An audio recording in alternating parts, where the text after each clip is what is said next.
All right, guys, those are some high knees.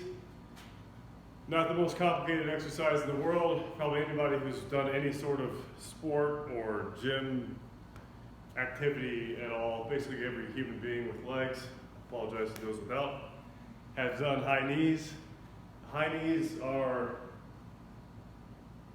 they're really a great way to get the blood flowing, get your core temperature up, but also if you're doing them right, start engaging your core, get your hip flexors working, and working on your breathing. If you could do them as a warm-up, it's a very like a sport, a specific, like exercise-specific warm-up. Let's say you're going to be doing like 10-yard or 40-yard dashes, and you're trying to get into a warm-up. You can really try to get your hands coordinated with the way your knees are coming up. So a couple key points I want to make mention of, make note of.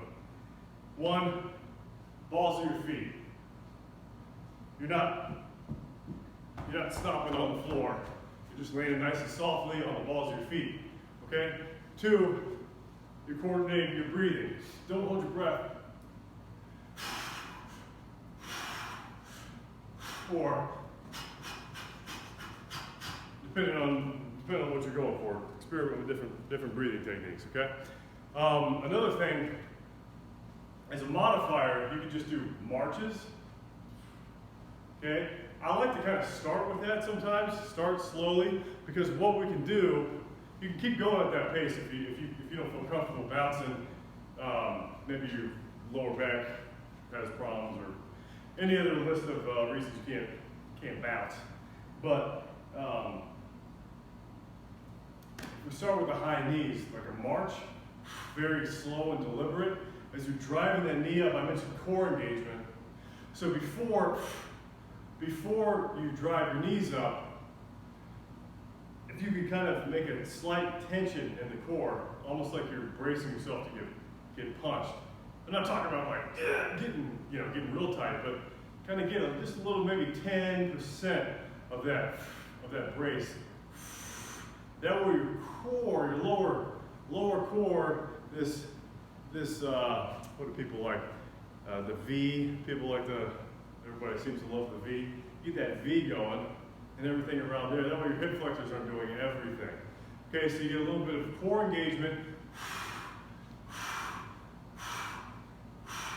Again, when you're running, actually I shouldn't say again, but if you're running, you're sprinting especially, the tighter your core. If you watch like Olympic caliber sprinters or football players, or anybody, a professional athlete, if they're sprinting and they have their shirts off, their core is just lit up.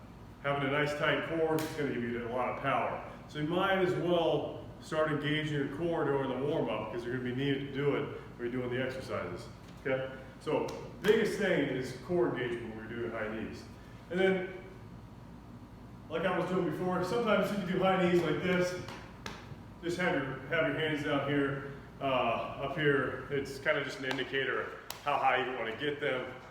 As long as you're engaging your core, that's cool. It also sounds kind of cool if like a whole class of like jiu-jitsu students is doing it. Everybody's clapping at once. It's really spectacular. Or if you're doing some more exercise-specific stuff, you could pump your arms, get some uppercuts going. So keeping that core engaged, driving those arms up like you'd be going into trying to accelerate out of a sprint. Or like I said, if you're just doing marches, it's really kind of a lower core exercise / it's all that other crap I've talked about. I'm not going to keep repeating myself. That's how you do high knees. Long-winded explanation on high knees for the day. Thank you very much.